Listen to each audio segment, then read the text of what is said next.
जय श्री राम। परम प्रिय मेरे भाई बहन, आज हम माघ महीने की महिमा और नियम के बारे में निवेदन करने जा रहा हूं, जिस नियम को पालन करके हम सभी लोग लोक और परलोक दोनों को बना सकते हैं, सजा सकते हैं, अपने मानव जन्म होने का उद्देश्य पूर्ण कर सकते हैं। तो ये देखा जाए तो जो अपना भारतीय संवत्सर है उसका 11वां महीना ये माघ महीना कहलाता है। क्यों कहलाता है? क्योंकि मघा नक्षत्र पर पूर्णिमा तिथि आती है, इसलिए इसका नाम माघ पड़ा। व्यवहार में इसको माघी पूर्णिमा भी कहा जाता है। लेकिन इस बार 2023 में मघा नक्षत्र पर पूर्णिमा प्राप्त ना होकर के पुख्य नक्षत्र पर प्राप्त हो रही है, जो सभी रूपों से परम कल्याणकारी है। माघ महीना पुख्य नक्षत्र, उसमें भी रवि पुख्य, उस दिन रविवार है, इसलिए उसका महत्व और भी बढ़ गया है। ये 5 फरवरी को प्राप्त होगा। जो ये माघ महीना प्रारंभ हो रहा है, ये देखा जाए तो 2 पक्ष इसमें माना गया है। तो प्रतिपदा से देखेंगे तो 7 जनवरी से प्रारंभ हो रहा है और उस दिन जो है पुनर्वसु नक्षत्र है। ये भी नक्षत्र बहुत ही उत्तम माना गया है। लेकिन दूसरी परंपरा में देखें तो पूर्णिमा से पूर्णिमा का व्रत रहा जाता है। तो उस दृष्टि से देखेंगे तो 6 जनवरी से ही माघ महीने का स्नान प्रारंभ हो जाएगा। 6 जनवरी भी बहुत ही उत्तम है, क्योंकि उस दिन जो है एक जो स्पेशल गुप्त नवरात्रि अभी चल रही है, माता शाकंभरी देवी की जयंती है, इसलिए और भी वो महत्वपूर्ण हो गई है। तो 6 कह सकते हैं जनवरी से लेकर के और 5 फरवरी तक नियम का पालन करना बहुत बहुत ही परम कल्याणकारी है।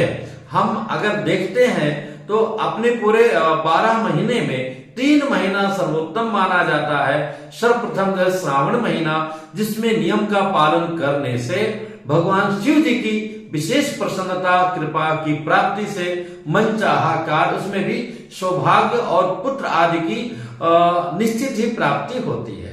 जो दूसरा आता है वो कार्तिक महीना आता है। इसमें भी भगवान की कृपा के साथ ही साथ में हमारी जो सौभाग्य की कामना है, पत्नी अथवा पति की कामना है, उसकी प्राप्ति निश्चित ही होती है। और उसके बाद में माघ महीना जो हम लोगों को प्राप्त हो रहा है, इसका बहुत बहुत बहुत बड़ा ही महत्व है। स्नान करने मात्र से ही बहुत कुछ प्राप्त हो जाता है। ब्रह्म वैवर्त पुराण में और एक दूसरी जगह भी आया है, व्रतैर दानै तपोभिश्च न तथा प्रियते हरि माघ मज्जन मात्रेण यथा प्रीणति केशवः। मतलब व्रत दान तप करने पर भी, व्रत ये साधारण नहीं होता, एक दिन एकादशी व्रत नहीं हो पाता है। व्रत दान में भी करने में बहुत कंजूसी वाली भावना आती है। और तप तो बहुत बड़ी चीज हो जाती है। ये करने से भी भगवान हरि मतलब भगवान विष्णु उतने प्रसन्न नहीं होते हैं जितना माघ महीने में केवल स्नान करने मात्र से ही प्रसन्न हो जाते हैं।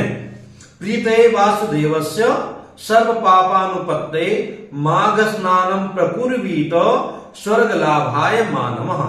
भगवान विष्णु जी की प्रसन्नता के लिए और सभी पापों से मुक्ति के लिए, यहां तक स्वर्ग आदि कामनाओं के लिए सभी मनुष्यों को माघ स्नान अवश्य करना चाहिए।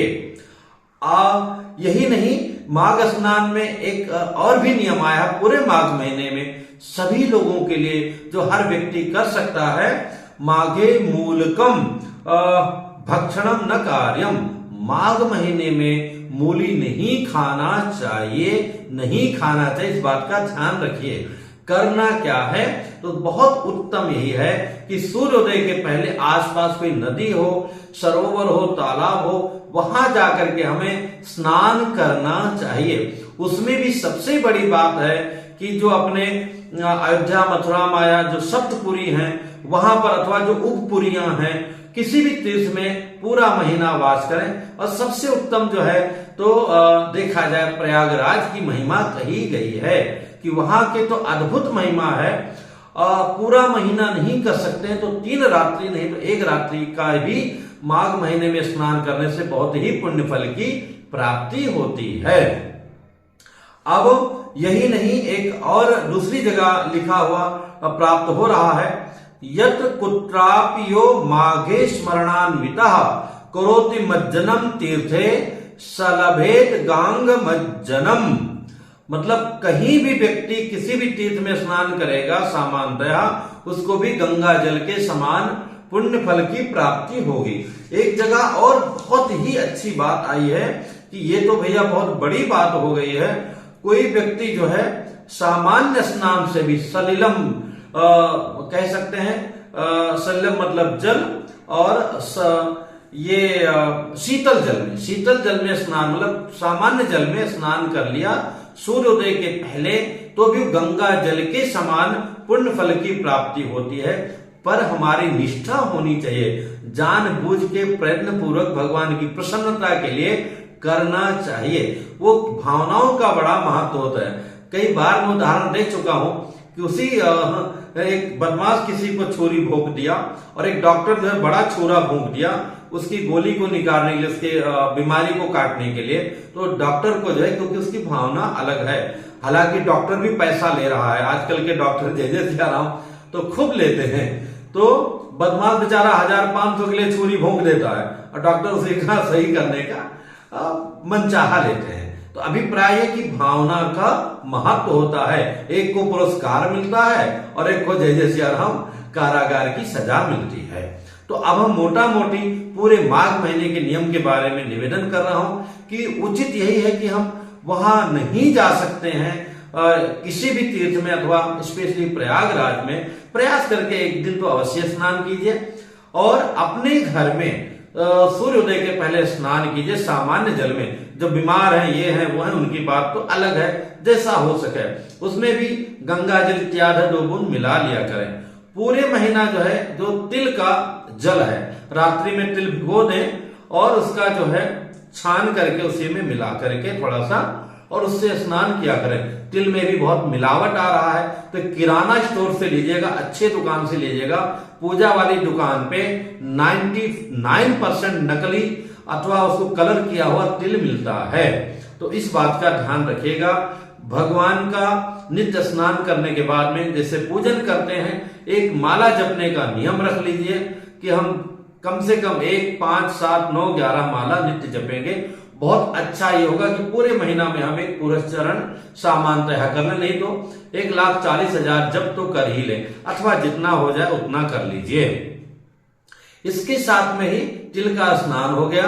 तिल का भगवान को तिल का लड्डू घर में बना लीजिए, भले ही वो लड्डू न बने, ऐसे बने, भगवान को तुलसी दल अर्पण करके भोग लगा दीजिए।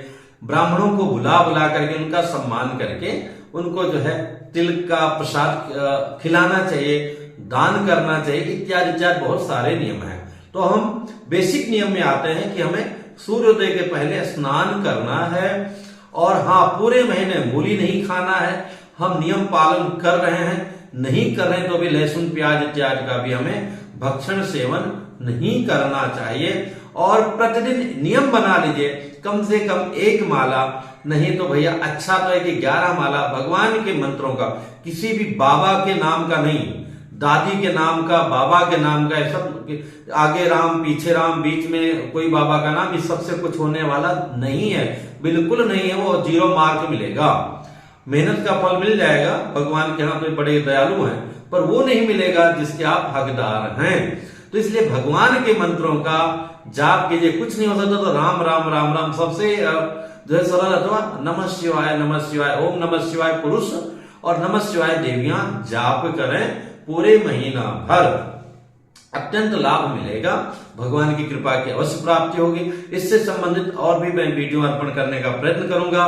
पुनः मिलूंगा एक नई जानकारी के साथ में। और क्या बोलते हैं उसको, सब्सक्राइब कर लीजिए और क्या कीजिए, शेयर कर लिया कीजिए, थोड़ा लाइक भी कर दिया कीजिए, थोड़ा और जो भी करना है कर लिया कीजिए। जय श्री राम।